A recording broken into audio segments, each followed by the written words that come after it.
Hello friends, स्वागत है आप लोग का एनसीईआरटी जोन में। आपको पता है हम क्या डिस्कस करने वाले? इकोनॉमी। इकोनॉमी में हमारा क्या करना है आज लुसेंट में हमारा इंडियन फिस्कल सिस्टम डिस्कस करना है। फिस्कल सिस्टम डिस्कस करना है। आपको बुक से लाइन बाय लाइन करवा रहा हूँ, लेकिन थोड़ा ऑर्गेनाइज रूप से ध्यान देना।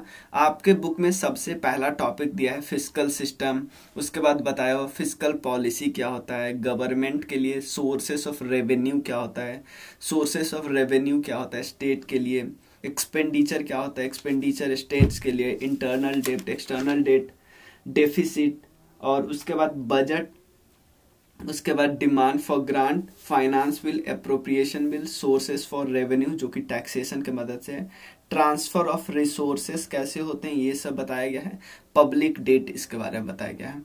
तो देखो इतना इतना ये डिसऑर्गेनाइज रूप से दिया है ना कि ये बिल्कुल हमें समझ नहीं आएगा। तो हम कैसे समझेंगे ये इंपॉर्टेंट है। क्लियर? तो सबसे पहले मैं आपको सीधा चलता हूँ, बजट पे ले चलता हूँ। पहले हम क्या करते हैं, पहले मैं फिजिकल पॉलिसी फिजिकल के बारे में बताता हूँ। पहले हम क्या डिस्कस करेंगे इसमें, देखिए जो हमारा जो नेक्स्ट पेज में टॉपिक है बजट, पहले वो डिस्कस करते हैं। एक सेकंड। हाँ, सबसे पहले बजट, उसके बाद हम डिस्कस करेंगे। बजट डिस्कस करने के बाद बजट का जो पार्ट है, रेवेन्यू अकाउंट, कैपिटल अकाउंट, सब कुछ डिस्कस करेंगे ताकि हमारा रेवेन्यू वाला और एक्सपेंडिचर वाला सारा पोर्शन पिछले पेज का क्लियर हो जाए। साथ के साथ ध्यान देना मैं क्या बता रहा हूँ। बजट के साथ मैं एक पिक्चर दिखाऊंगा जिससे हमारा जो पहले पेज का सारा कंटेंट है ना, जैसे sources for revenue for centre, revenue for state, expenditure, ये सब हमारा क्लियर हो जाए। और इसके बाद हम बाकी चीज़ों डिस्कस कर लेंगे, जैसे डेफिसिट वाला पार्ट उसके बाद डिस्कस कर लेंगे। तो हम बजट से स्टार्ट करते हैं। तो पहले बेसिक कुछ इन्फॉर्मेशन हम बेसिक देख लेते हैं। तो सबसे पहले बेसिक इन्फॉर्मेशन हम देख लेते हैं कि फिस्कल पॉलिसी होता क्या है और फिस्कल पॉलिसी होता है और फिस्कल सिस्टम में क्या करते हैं। तो फिस्कल पॉलिसी में हम तीन चीज करते हैं। सबसे पहले हम अपने, ध्यान देना, हम अपने एक तरफ से मान लो एक गवर्नमेंट ऑफ इंडिया है, सेंटर है, तो इसको पास क्या होंगे, कुछ रेवेन्यू होंगे, कुछ पैसे आएंगे, बस इतना समझ लो। रेवेन्यू वर्ड भी अभी नहीं समझो, आएंगे और कुछ पैसा जाएंगे। क्लियर?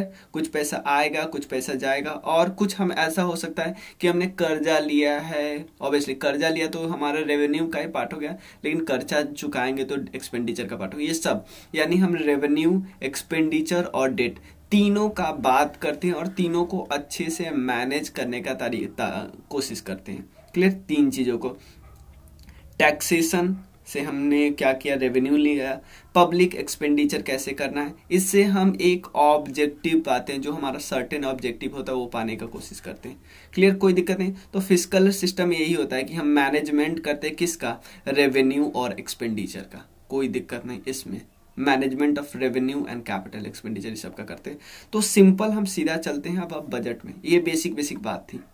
क्लियर? इसमें नहीं भी समझ में आया तो कोई दिक्कत नहीं। अब चलते हैं हम सीधा बजट। क्लियर? बजट की बात करते हैं। किस आर्टिकल में दिया हुआ है? आर्टिकल 112 में दिया हुआ है। क्लियर? आर्टिकल 112 में दिया है बजट के बाद। बजट में 112 में इसको क्या बोला जाता है, annual finance statement. Annual finance statement यानी बजट वर्ड नहीं बोला जाता, एनुअल फाइनेंस स्टेटमेंट। क्लियर? और अभी भी आपको जब भी पता है, जब बजट के लिए क्योंकि बजट में आप क्या लिखते हो, ये भी तो लिखते हो भाई, टैक्सेशन कहाँ से लेना है, कितने पे लेना है। तो उसके लिए साथ में साथ आप एक फाइनेंस बिल पास करते हो। आपको पता है फाइनेंस बिल, फिर अप्रोप्रिएशन बिल। तो फाइनेंस बिल पास करते हो तो फाइनेंस बिल एक टाइप का मनी बिल है। तो हमने जो अभी कुछ दिन पहले कल डिस्कस किया पार्लियामेंट चैप्टर में कि मनी बिल को कैसे पास करते हैं, ये सब आपको पता है, कोई दिक्कत नहीं। तो बजट में सबसे पहले देखते हैं बजट में कितने कौन कौन साल का आप एस्टिमेशन वगैरह लिखते हो। तो सबसे पहले हम लिखते हैं करंट ईयर का क्योंकि आपको पता है बजट पास हो जाता है फरवरी मंथ में। तो करंट ईयर पूरा खत्म नहीं हुआ, क्योंकि करंट ईयर पूरा खत्म होगा 31 मार्च को। तो करंट ईयर का हम लिखते हैं। प्रीवियस ईयर में क्या पूरा देखो, मान लो अभी बजट जो आएगा वो मान लो आएगा 2021-22 के लिए। तो हम इसमें डेटा किस किस का लिखेंगे, 2020-21 का भी डेटा लिखेंगे। लेकिन 2021 अभी कंप्लीट नहीं ना हुआ है, 31 मार्च को कंप्लीट हो जाएगा।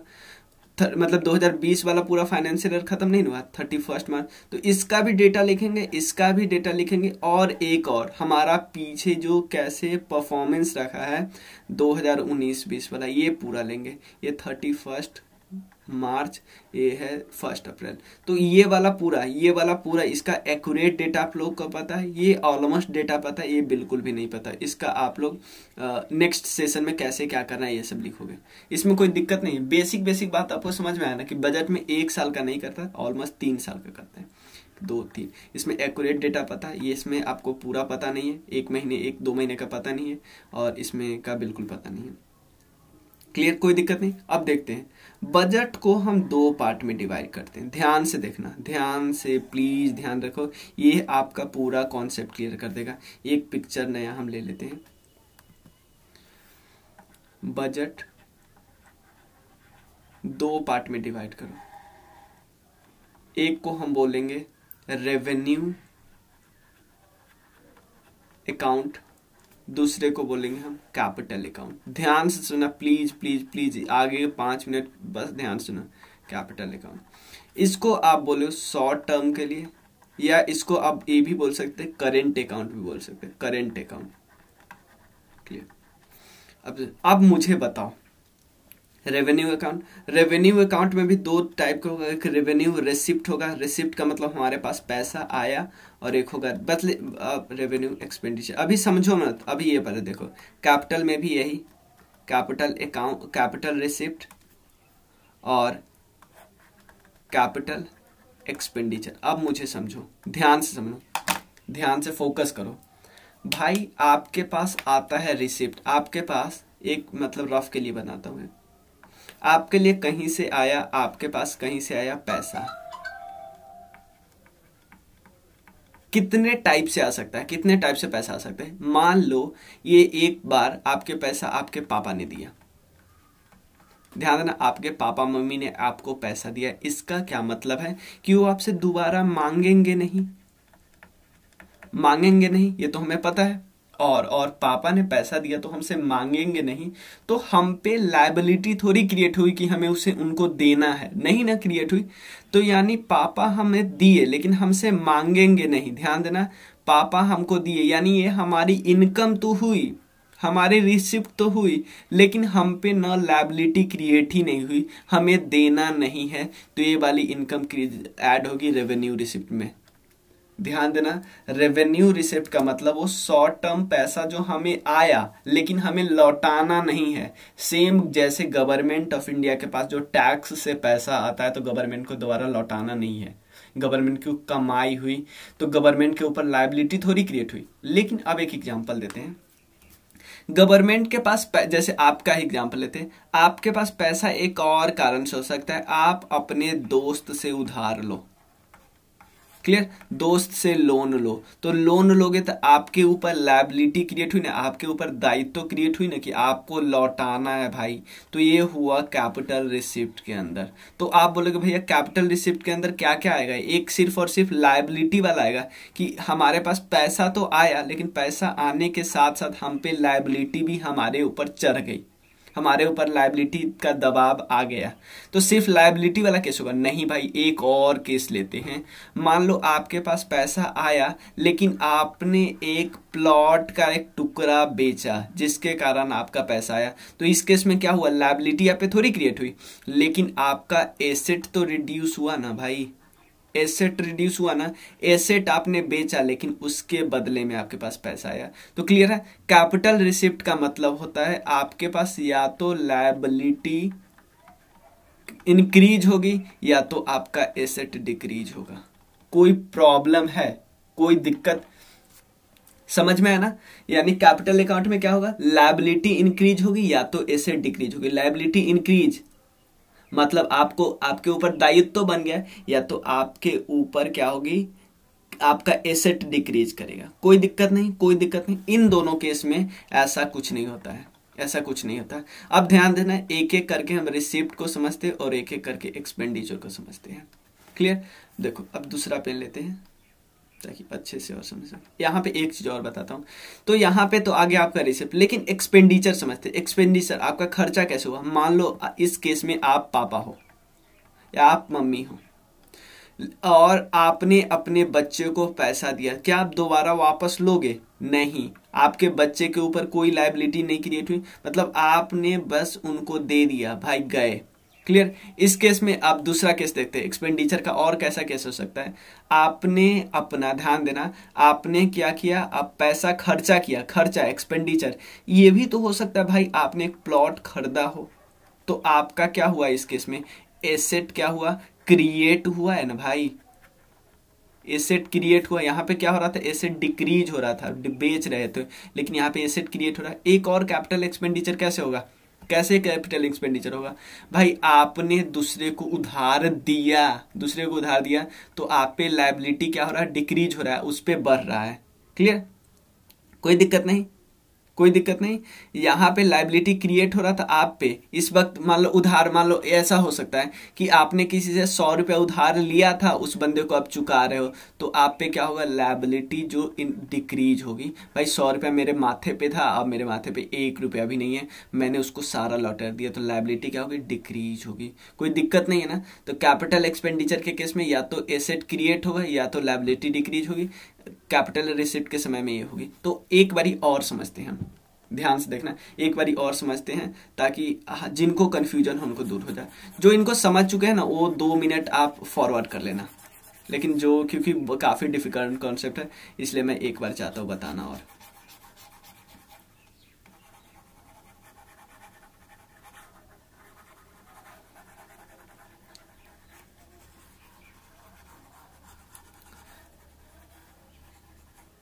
क्लियर। देखो पहला केस होगा, पहला केस होगा, पहले केस में किसी के ऊपर, पहले रेवेन्यू अकाउंट में किसी के ऊपर अगर पैसा आया ना, किसी के पास पैसा गया या किसी के पास पैसा आया, मतलब किसी आपके पास पैसा आया है, आपने किसी को दिया, आप भूल जाओ, आप भूल जाओ, आपको देना ही नहीं है, वापस लौटाना ही नहीं है।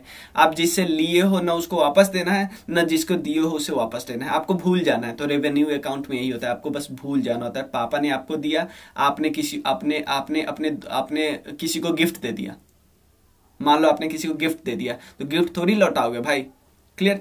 लेकिन कैपिटल अकाउंट में क्या होता है? या तो दो चीज हो सकती है, या तो एसेट का कोई लोचा होगा या तो लायबिलिटी का लोचा होगा। अगर आपके पास रिसिप्ट का मतलब है मेरे पास पैसा आया, आएगा कैसे? आएगा कैसे? या तो भाई मैं उधार लूंगा, उधार लूंगा तो मेरे ऊपर दायित्व तो बढ़ेगा कि भाई मुझे लौटाना है, या तो उधार लोगे। दूसरा केस क्या हो सकता है? भाई मैंने अपने खेत का एक प्लॉट बेच दिया, मैंने अपनी कंपनी का छोटा सा पार्ट प्राइवेटाइज कर दिया, दूसरे को बेच दिया, तो इसका मतलब हमारा एसेट डिक्रीज हो रहा है।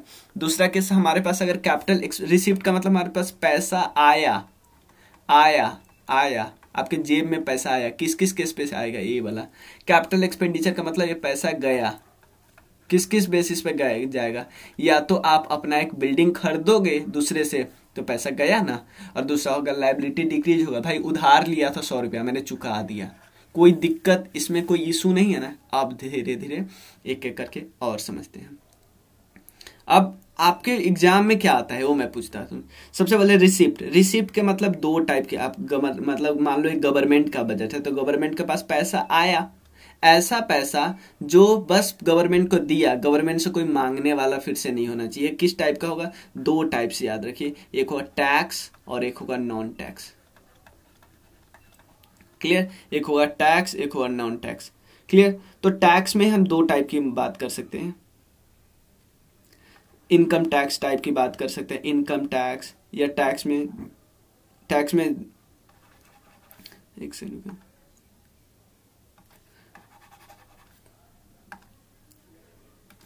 टैक्स में तो पहले दो टाइप के हो गए, डायरेक्ट टैक्स और इनडायरेक्ट टैक्स, ये हमें पता है। अब मान लो ये टैक्स किस चीज पे लग सकते हैं? मान लो एक तो हो गए इनकम पे लगेंगे, मान लो आपने कुछ एक खर्चा किया, उस पे गवर्नमेंट टैक्स ले ली, आपने कोई प्रॉपर्टी खरीदा उस पे टैक्स ले ली, कैपिटल खरीदा उस पे टैक्स ले ली, कुछ भी। उसके बाद आपने कमोडिटी खरीदा या कोई सर्विस आपने ली, गवर्नमेंट उस पे टैक्स ली। तो ये सारे पैसे जो गवर्नमेंट के पास आएगा, इसका पैसा का हिसाब करने वाला कोई नहीं है, मतलब हिसाब इन द सेंस कि गवर्नमेंट से मांगेगा कोई नहीं। क्लियर। आप बोलोगे भैया नॉन टैक्स क्या क्या होगा? नॉन टैक्स में मान लो करेंसी या क्वाइनेज आया, और उसके बाद अगर गवर्नमेंट ने, जैसे मान लो बहुत अच्छा एग्जाम्पल मैं आपसे पूछाता हूँ। गवर्नमेंट ने मान लो फीस ली, गवर्नमेंट स्कूल का कॉलेज है, गवर्नमेंट फीस ले रहा है तो इस पे पैसा है। एक चीज आप मुझे बताओ, अगर गवर्नमेंट ने, ध्यान देना, गवर्नमेंट ने किसी को 100 रुपए दिए हैं, ध्यान देना, उधार,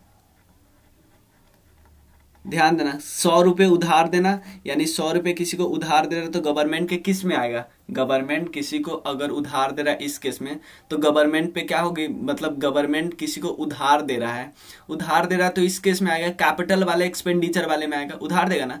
लेकिन कोई गवर्नमेंट को अगर इसके बाद गवर्नमेंट को उधार चुका रहा है तो इस वाले में आएगा, कैपिटल रिसिप्ट वाले में आएगा, आएगा कि नहीं बताइए। लेकिन लेकिन लेकिन अगर कोई इस पे इंटरेस्ट दे रहा है ना, इंटरेस्ट, भाई 100 रुपए का इंटरेस्ट से कोई लेना देना नहीं। अगर गवर्नमेंट को इंटरेस्ट दे रहा है ना तो गवर्नमेंट का पैसा आ रहा है तो रेवेन्यू रिसिप्ट में शामिल होगा। इंटरेस्ट, ध्यान देना, इंटरेस्ट, समझ में आया। गवर्नमेंट किसी को अगर 1,000,000 रुपया उधार दिया तो कैपिटल अकाउंट का पार्ट है, लेकिन अगर वो बंदा ₹1,00,000 चुका दिया तो वही कैपिटल एक्सपेंडिचर और रिसिप्ट का पार्ट होगा। लेकिन लेकिन लेकिन अगर उस पर इंटरेस्ट दे रहा है ना तो रेवेन्यू रिसिप्ट का पार्ट होगा। ध्यान दे दो, रेवेन्यू रिसिप्ट का पार्ट होगा। क्लियर? और हाँ, और क्या है गवर्नमेंट के, और कहां से कमाई हो सकती है? पेनाल्टी, गवर्नमेंट वगैरह पेनाल्टी वगैरह लगाती है उस पे, तो ये सब उसके पार्ट होंगे। क्लियर? अब गवर्नमेंट के एक्सपेंडिचर, ऐसे एक्सपेंडिचर कौन होगा कि गवर्नमेंट उससे फिर बाद में पूछ नहीं सकता कि भाई ये तुम्हें देना है। एग्जाम्पल लेते हैं, सबसे पहले जैसे पुलिस, जुडिशियर, इस सब के, पुलिस, जुडिशियरी, डिफेंस, इन सब पे जो पैसा खर्चा करते हैं जनरल सर्विस में, जैसे पुलिस, डिफेंस, जुडिशियरी, इन सब पैसा पे। अगर मान लो गवर्नमेंट सोशल सर्विस कर सकती है, जैसे एजुकेशन, मेडिकल, हेल्थ पे खर्चा करती है, और उसके अलावा गवर्नमेंट का एग्रीकल्चर, इंडस्ट्री, सबको कुछ कुछ पैसा देती है जिसका वापस नहीं लेना है गवर्नमेंट को, तो ये सारे पैसे, कोई दिक्कत नहीं, कोई दिक्कत नहीं ना हुआ। क्लियर? हाँ, तो एक्सपेंडिचर, चलो ये मान लो मेंटेनेंस वगैरह में गवर्नमेंट का खर्चा हुआ, ये सब क्लियर। सिंपल समझो, ये रेवेन्यू में ये होगा शॉर्ट टर्म, और शॉर्ट टर्म वाला, एक सेकंड पेन क्या हो गया, हाँ,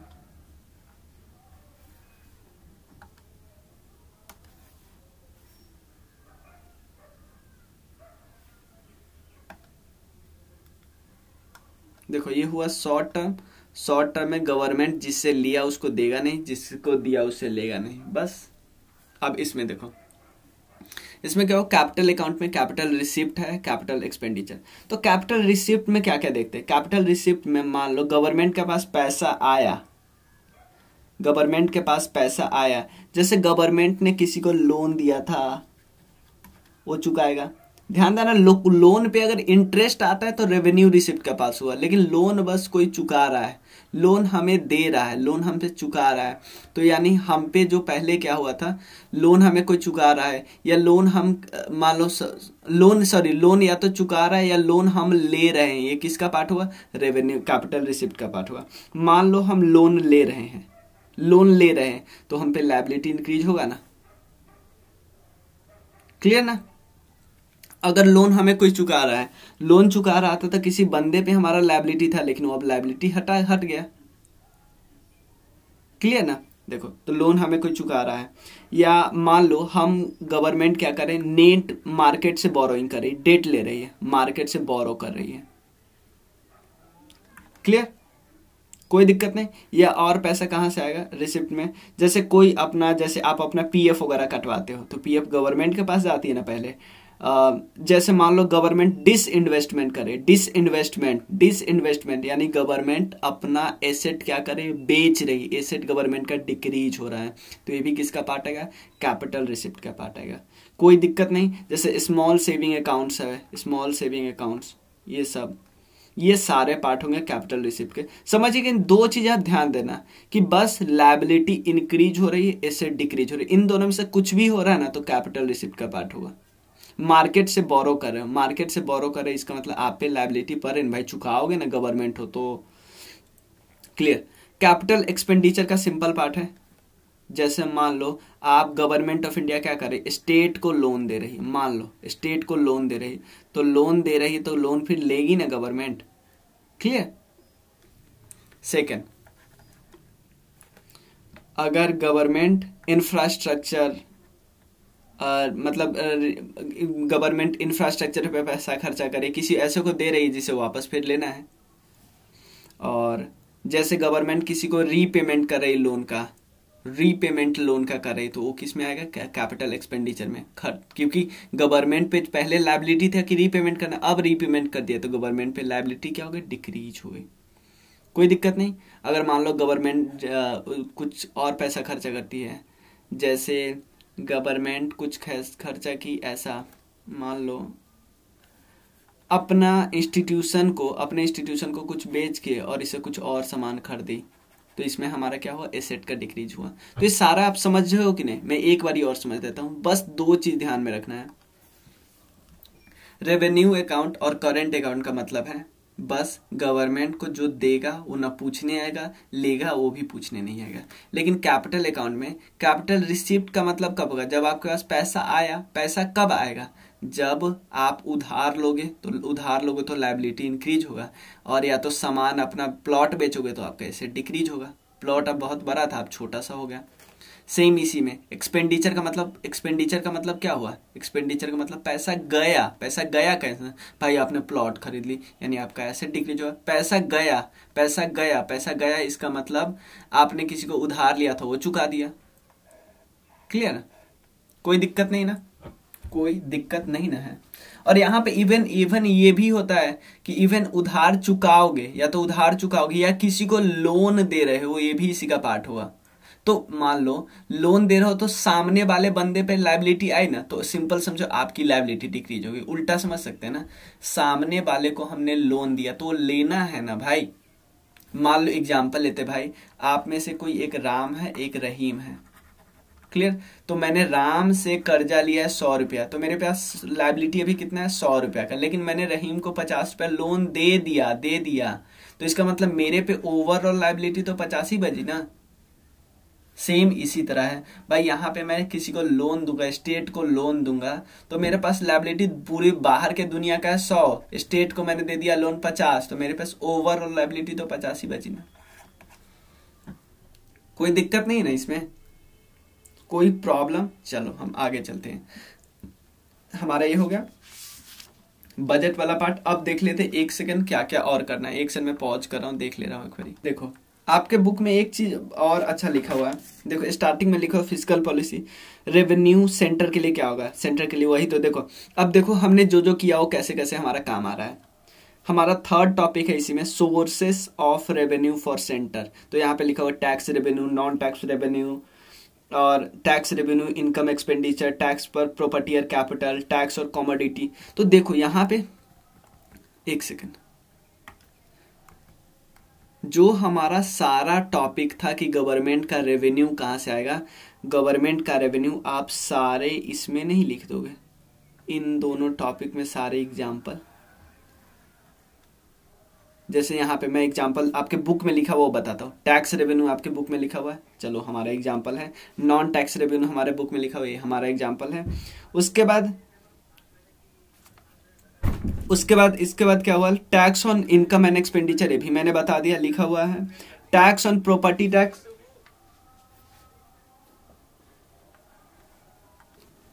टैक्स लिखा हुआ है, यहाँ पे मैंने बता दिया। उसके बाद हमारे बुक में लिखा हुआ वो बताता हूँ। Taxon on commodity and service, यहाँ पे मैंने बता दिया, हो गया ना सब कुछ। नॉन टैक्स रेवेन्यू में मैं बताया करेंसी, क्वाइनेज एंड मिंट बता दिया आप लोग को। इंटरेस्ट को रिसिप्ट करोगे, इंटरेस्ट रिसिप्ट बहुत इंपॉर्टेंट, इंटरेस्ट रिसिप्ट। मान लो आपको कोई लोन का इंटरेस्ट की बात करते तो रेवेन्यू रिसिप्ट में आता है, लोन का इंटरेस्ट। क्लियर, लोन कोई चुकाएगा तो वो कैपिटल रिसिप्ट में आएगा, लेकिन लोन आपको क्या हो रहा है, यह है रिसिप्ट। क्लियर। अब उसके बाद सारा आ गया ना, देखो ना सारा आ गया।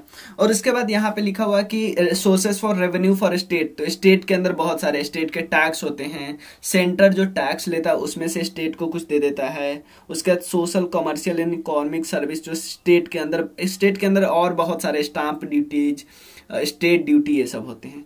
गवर्नमेंट के पैसे कहाँ खर्चा होते हैं? गवर्नमेंट के पैसे दो जगह खर्चा होते हैं। एक तो आप प्लान ले सकते हो, जैसे दो टाइप से, एक होता है प्लान एक्सपेंडिचर और एक होता है नॉन प्लान। आपको पता है प्लान और नॉन प्लान आप जा चुका है। प्लान का मतलब है कि जो आप मान लो आपने कुछ, सिंपल समझो, ऐसा प्लान का मतलब ये मत समझना प्लानिंग कमीशन, सिंपल समझो कि गवर्नमेंट ने कुछ पैसे कुछ प्रोजेक्ट के लिए पहले ही फिक्स कर दिए। नॉन प्लान का मतलब है रेगुलर खर्चा, सैलरी देनी है, पेंशन देना है, ये सब रेगुलर खर्चा।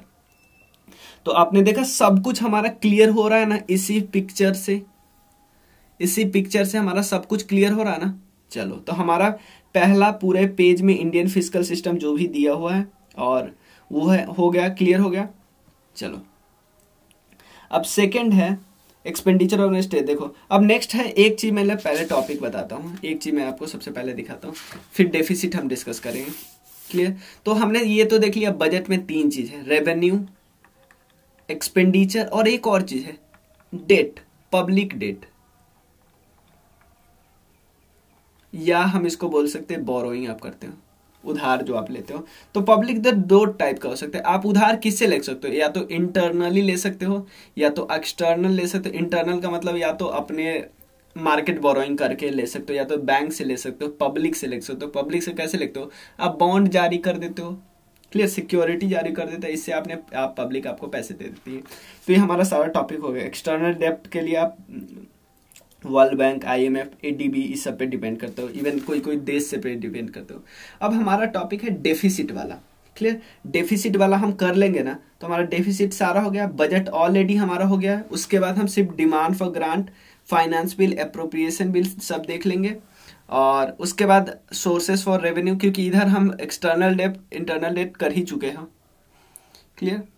तो चलिए अब हम यहाँ पे डिस्कस कर लेते हैं डेफिसिट। ध्यान से देखना आगे। हाँ, यहाँ पे देखो कितने टाइप्स ऑफ डेफिसिट। मान लो सबसे पहला आपके बुक में दिया हुआ रेवेन्यू डेफिसिट। सिंपल देखो भाई, रेवेन्यू डेफिसिट का मतलब क्या है? आपने एक्सपेंडिचर कर दिया, टोटल रेवेन्यू एक्सपेंडिचर कर दिया 100 रुपया, आपकी कमाई हुई 50 रुपया। तो यहाँ पे देखो, तो आपकी डेफिसिट आप कितने में हो? 50 घाटे में हो ना भाई। डेफिसिट का मतलब है कमी, घाटे में हो ना, यही लिखा हुआ है। रेवेन्यू डेफिसिट का मतलब होता है total revenue expenditure minus total revenue receipt. भाई अब बताओ, इस पिक्चर को देखने के बाद आपको डेफिसिट में प्रॉब्लम है? इसका मतलब, डेफिसिट का मतलब क्या हुआ भाई? ये सिंपल समझो, ये भाई साहब ज्यादा है, ये भाई साहब कम है, तो ये है 100, ये है 50, तो हमारा रेवेन्यू डेफिसिट कितना हुआ? 50 रुपया। कोई प्रॉब्लम है रेवेन्यू डेफिसिट में? तो यहाँ पे एक लाइन और लिख दिया है, रेवेन्यू टोटल एक्सपेंडिचर में इन्होंने क्या है, एक और लाइन लिख दिया कि plan plus non plan expenditure. ध्यान देना, इसके जगह पे रेवेन्यू एक्सपेंडिचर को, ध्यान देना, रेवेन्यू एक्सपेंडिचर को, जैसे हमने बताया revenue expenditure minus revenue deficit. तो रेवेन्यू एक्सपेंडिचर की जगह पे आप क्या लिख सकते हो? प्लान प्लस नॉन प्लान, और इसमें रेवेन्यू रिसिप्ट की जगह पे क्या लिख सकते हो? Tax plus non tax. इसमें कोई दिक्कत है भाई? वो मुझे बता दो, कोई दिक्कत नहीं है। सेकंड है बजट डेफिसिट। बजट डेफिसिट में आपने सबको काउंट कर लिया, सबको। सिंपल कर लो आप, टोटल एक्सपेंडिचर में ये भी एक्सपेंडिचर, ये भी एक्सपेंडिचर, माइनस टोटल क्या हुआ? टोटल आपका रिसिप्ट। क्लियर? पैसा आया, ये भी आया, ये भी आया, ये भी गया गया, तो गया गया को एक साथ करो, आया आया को एक साथ करो, कोई दिक्कत भाई नहीं ना है इसमें। तो सिंपल यार, बजट डेफिसिट में हमने क्या किया? टोटल एक्सपेंडिचर बजट डेफिसिट में total expenditure minus total receipt. Total expenditure में आपने प्लान नॉन प्लान को कर लिया, और टोटल रिसिप्ट में रेवेन्यू और कैपिटल दोनों को कर लिया। अब नेक्स्ट है फिस्कल डेफिसिट। फिस्कल डेफिसिट, ध्यान देना, फिस्कल डेफिसिट में आप क्या करते हो मैं बताता हूं। इसमें भी टोटल एक्सपेंडिचर, ध्यान देना, इससे और इसमें ध्यान देना, बजट डेफिसिट और फिस्कल डेफिसिट में क्या डिफरेंस होता है, ध्यान देना।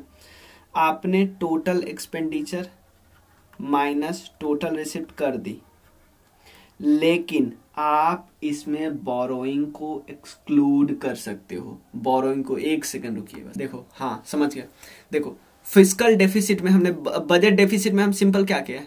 टोटल एक्सपेंडिचर सबको काउंट कर रहे थे, माइनस टोटल रिसिप्ट, मान लो भाई टोटल रिसिप्ट का मतलब क्या हुआ, हमारे पास पैसा आया भाई, घट रहा है पैसा। मान लो हमारा टोटल एक्सपेंडिचर हो गया 100, हमारा टोटल रिसिप्ट है 50 रुपया।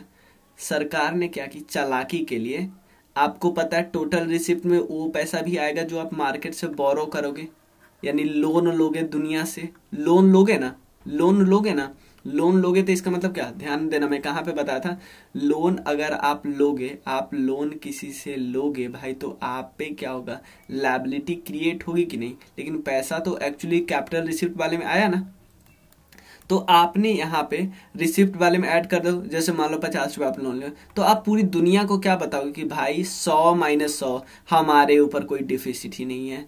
लेकिन जब फिस्कल डिफिसिट की बात करोगे ना, तो मार्केट वाले को हटा दोगे भाई, काउंट ही नहीं करोगे, कि मार्केट बोरोइंग को आप काउंट नहीं करोगे। इसका मतलब आपका एक्चुअल पता चलेगा कि मेरा एक्चुअल 50 डिफिसिट है, 100 माइनस 50, क्योंकि 50 तो आपने मार्केट से बोरो किया था, इसको हटाओ। क्लियर। तो इसका मतलब फिस्कल डेफिसिट में क्या होता है, ध्यान देना, रेवेन्यू रिसिप्ट का मतलब है नॉन टैक्स और plus tax, plus capital receipt, ये पैसा आया, minus total expenditure, plan plus non plan. Clear. आप इसको भी बाहर पहले रख सकते हो, इसको भी बाद में रख सकते हो, कोई दिक्कत नहीं, इसको पहले इसको बाद में, कोई दिक्कत नहीं। आपको जितना घाटा लगा हो तो घाटा है ही ना। चलो यहाँ पे लिखा हुआ ना, not in the form of borrowing, borrowing वालों को हटा दो, क्योंकि गवर्नमेंट इसमें एक्यूरेट डेटा चाहती है, एक्यूरेट डेटा। अब लास्ट है क्या है, प्राइमरी डेफिसिट। भाई कुछ नहीं करना है, रेवेन्यू डेफिसिट जो था ना, रेवेन्यू डेफिसिट यहां से आया था ना, रेवेन्यू डेफिसिट से आप क्या कर लो, इंटरेस्ट पेमेंट को हटा दो। मैंने बोला था ना कि भाई जो इंटरेस्ट आएगा आप पे, ध्यान देना, इंटरेस्ट जो आएगा आप पे वो किस में आएगा, रेवेन्यू रिसिप्ट में। लेकिन पूरी दुनिया से जो उधार लिए हो वो इंटरेस्ट अगर आप चुकाओगे तो किस में आएगा, वो रेवेन्यू एक्सपेंडिचर में आएगा कि नहीं, क्योंकि वो कैपिटल में नहीं आएगा। इंटरेस्ट, मैं लोन की बात नहीं कर रहा हूं, इंटरेस्ट का मतलब भाई लोन का कुछ लेना देना नहीं, लोन कैपिटल वाले में पार्ट में आएगा, लेकिन इंटरेस्ट आएगा रेवेन्यू वाले पार्ट में। क्यों, ठीक है ना। इंटरेस्ट तो आप इंटरेस्ट किसी को चुकाओगे। तो अब देखो, मान लो एग्जांपल लेते हैं, ध्यान से देखना।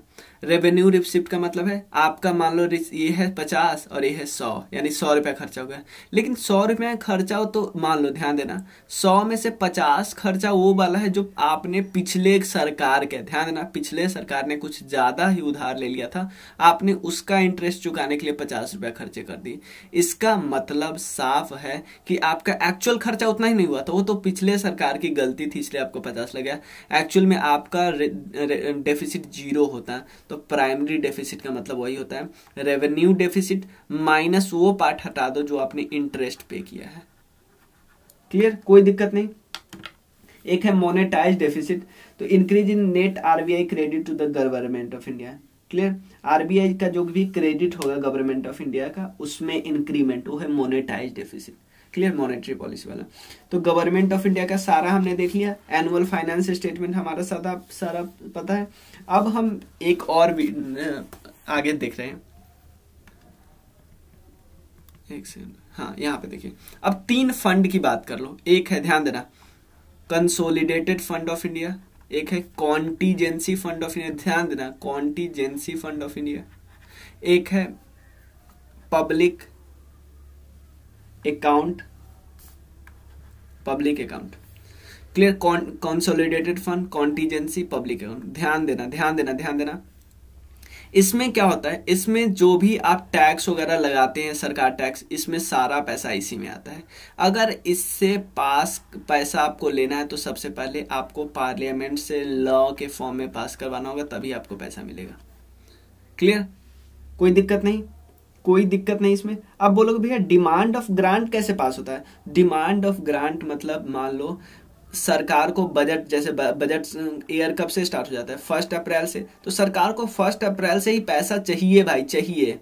तो डिमांड क्योंकि आपको पता है बजट तो पास होता है 1 फ़रवरी को, तो कम से कम कुछ समय तो लग ही जाता है। इवन अप्रैल मई जून इतना लग जाता है। तो सरकार को जो अप्रैल मई इसका तो खर्चा चाहिए ना, अप्रैल मई जून का खर्चा चाहिए ना पहले, क्योंकि जब तक बजट पास होगा तब तक बीच में खर्चा कहाँ से करेंगे। तो सरकार लोकसभा से हर मिनिस्ट्री वाइज, ध्यान देना, मिनिस्ट्री वाइज डिमांड करती है, क्लियर, डिमांड करती है कि भाई जब तक बजट नहीं पास हुआ ना तब तक please consolidated fund of India से कुछ पैसा दे दो ना, तब तक हम 3-4 महीने काम करेंगे, फिर बजट पास होगा तो बजट में जितना पास होगा ना उतना कम पैसा निकालेंगे, इतना पहले जितना निकालिए उसको घटा देंगे। क्लियर, कोई दिक्कत नहीं। तो डिमांड फॉर ग्रांट तो हम समझ लिए, डिमांड फॉर ग्रांट सिर्फ और सिर्फ लोकसभा में पास किया जाता है, और डिमांड फॉर ग्रांट के लिए प्रेसिडेंट का प्रायर रिकमेंडेशन चाहिए, भी हमें पता है। क्लियर, कोई दिक्कत नहीं।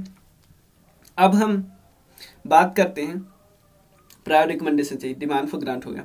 अब क्या हुआ, एक और चीज, एक इसमें देखते हैं, कॉन्टीजेंसी फंड। भाई अगर कोई मुझे अनफॉर्सीन एक्सपेंडिचर है, कोई बहुत जल्दी से मुझे खर्चा करना है, तो अब क्या करेंगे, क्योंकि यहाँ पे लॉ से पास करवाएंगे बहुत टाइम लग जाएगा, हम जल्दी से, ध्यान देना, हम जल्दी से, क्योंकि ये हाथ में किसके रहता है, प्रेसिडेंट साहब के हाथ में रहता है।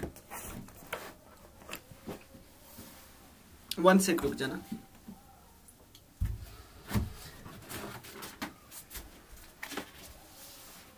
एक मिनट।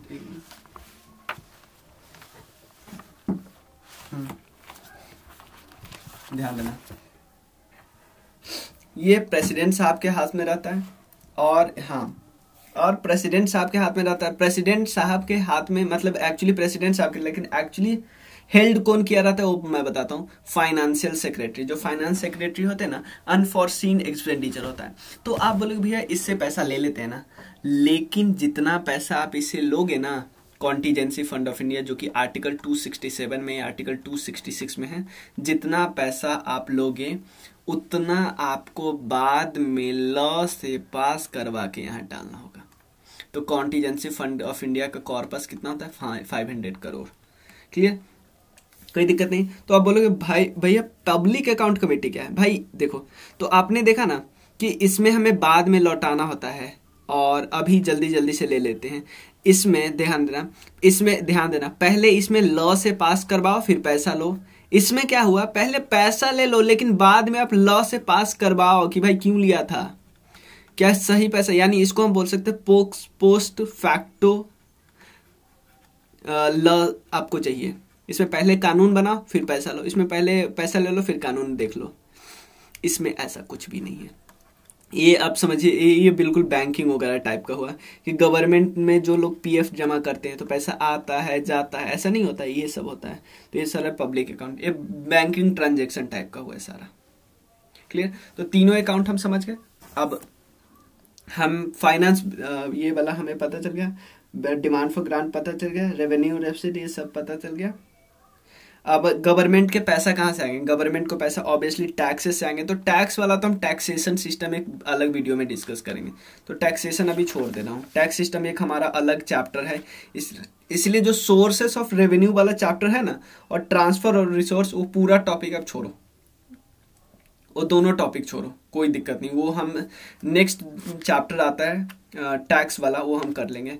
तो अब फाइनेंस बिल समझ लेते हैं। फाइनेंस बिल क्या होता है, सिंपल समझो, फाइनेंस बिल एक मनी बिल है। जैसे आप लोग बजट से पास करवाओगे, बजट में बहुत कुछ लिखा हुआ है, लेकिन उसके लिए पैसा तो चाहिए ना भाई, चाहिए ना। क्लियर, तो बजट के साथ ही एक आप फाइनेंस बिल पास करवाते हो, तभी आपको पैसा वैसा जो भी होता है वो पास करवाते हो। क्लियर, ये लिखा हुआ ना, at the time of presentation of annual finance statement before parliament, a finance bill is also presented in fulfillment of the requirement of the article of the constitution। मतलब 110 मनी बिल से related, जैसे imposition कैसे करना है, clear ना, कहाँ से कैसे कैसे पैसा आएगा वो सारा आप करवा लेते हो। उसके बाद एक और है अप्रोप्रिएशन। क्लियर, अप्रोप्रिएशन तो ऑब्वियसली अप्रोप्रिएशन बिल क्यों होता है कि आपको कहाँ पे एक्सपेंडिचर करना है, इस सब के लिए बिल, क्योंकि सबके लिए बजट में आपको सबके लिए एक्ट बनाना है। क्लियर, आप लिखा हो ना, After the demand for grant was voted by Lok Sabha, Parliament approval to withdrawal from the Consolidated Fund of India, the amount so voted and amount required to meet the expenditure charge on the sort through. Obviously कितना पैसा आप खर्चा करोगे वो सब आपको appropriation bill pay खर्चा करना, बनाना, पास करवाना। यानी आप ना कंसोलिडेटेड फंड से 1 रुपया ले सकते हैं ना, वहां पे कैसे डालेंगे, सब कुछ कानून के थ्रू होता है। तो सारे 114 नंबर आर्टिकल में लिखा हुआ है कि कॉन्स्टिट्यूशन कंसोलिडेटेड फंड से 1 रुपया नहीं निकाल सकते विदाउट लॉ बाय पार्लियामेंट। तो आप देखो, सारा देखो आराम से, कोई दिक्कत नहीं, ये सारा पब्लिक डेट हम समझ ही गए और क्लियर। और एक और चीज जो यहाँ पे इंटरनल डेप्ट में आप देख रहे हो ना, लोन्स, ट्रेजरी बिल, ये सब हम अगले वीडियो में समझेंगे। अगले इस चैप्टर में नहीं समझेंगे, इस चैप्टर में बिल्कुल नहीं समझेंगे, ये हम सब समझेंगे टैक्सेशन या मॉनेटरी पॉलिसी में समझेंगे। क्लियर, यहाँ दोनों जगह दिया हुआ है तो वहीं पे हम समझेंगे। तो ये चैप्टर हमारा कंप्लीट हो गया एक वीडियो में। क्लियर, तो कोई दिक्कत नहीं, फिर मिलते हैं फिर आगे। और जो डेटा दिया हुआ ना रिफॉर्म इन बजट, ये डेटा मत याद करो। क्लियर, मतलब रेलवे बजट मर्ज हो गया था, आप याद कर लीजिए, ये वाला देख लीजिए। क्लियर, 1924 से डिसकंटिन्यू हुआ था रेलवे बजट, लेकिन उसके बाद फिर से मर्ज हो गया, ये बात लिखा हुआ है। चलो उसके बाद नेक्स्ट चैप्टर हम करेंगे बैंकिंग। क्लियर, चलो थैंक यू सो मच। और आप लोग में से जो अभी तक देखे, इसका मतलब सच में आप लोग मेहनत करना चाह रहे हो, और जो अभी तक देखे हैं ना, वो क्या कमेंट्स करेंगे, क्या करेंगे कमेंट, वो करेंगे आरबीआई। चलो थैंक यू सो मच, देखते हैं, बाय बाय।